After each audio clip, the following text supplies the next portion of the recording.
বৌমা, ও বৌমা। হ্যাঁ মা, ডাকছিলেন? শোনো, এই ঘরে একটু আসো তো দেখি। হ্যাঁ মা, বলুন। তুমি রেডি হয়েছো? তা কোথাও যাচ্ছো? হ্যাঁ মা, আজকে জামাই ষষ্ঠী না, তাই জন্য একটু বাপের বাড়ি যাচ্ছিলাম। আমি এই তো রেডি হয়ে গেছিলাম, আপনাকে বলতেই আসছি। বাপের বাড়ি? মানে বাপের বাড়ি কেন? মা অনেকদিন ধরে বলছিল তো, তাই আজকে একটু যাচ্ছিলাম। না না, তোমার আর যেতে হবে না, আমার মেয়েরা আসছে, ওরা বেরিয়ে পড়েছে। কিন্তু কেন মা? ও বাড়িতে তো আমার মাকে বলা হয়ে গেছে, মা তো ওদিকে সব রান্না বাড়ি করে রেডি করে রেখেছে আমরা আসবো বলে। তুমি এ বাড়িতে বলো আর না বলো, ওরা চলে আসবে একটু পরে, তোমার যেতে হবে না। আমার জন্য আর ওর জন্য তো মা অপেক্ষা করছে। রকমের ভাজা, মাছ, মাংস, আরো মুড়ি ঘন্ট, আরো যত কিছু আছে সব রান্না করো। আমার একটা মাত্র জামাই বলে কথা। দীর্ঘ 1 বছর পরে আসছে, রান্নায় জানি কোনো খামতি না থাকে।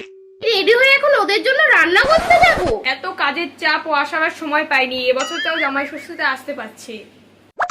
মা যাও যাও, লেট করো না, অনেকক্ষণ এখানে সময়টা চলে গেল, গিয়ে নিয়ে রান্না করো।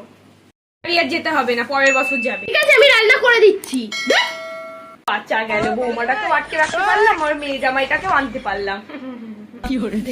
এবছর আর যাওয়াই হলো না, মাও তো রেডি হয়ে আছে। যাই হোক, যে করে হোক আমাকে যেতেই হবে। যাই তাড়াতাড়ি রান্না বাড়িগুলো শেষ করে বেরিয়ে যাই।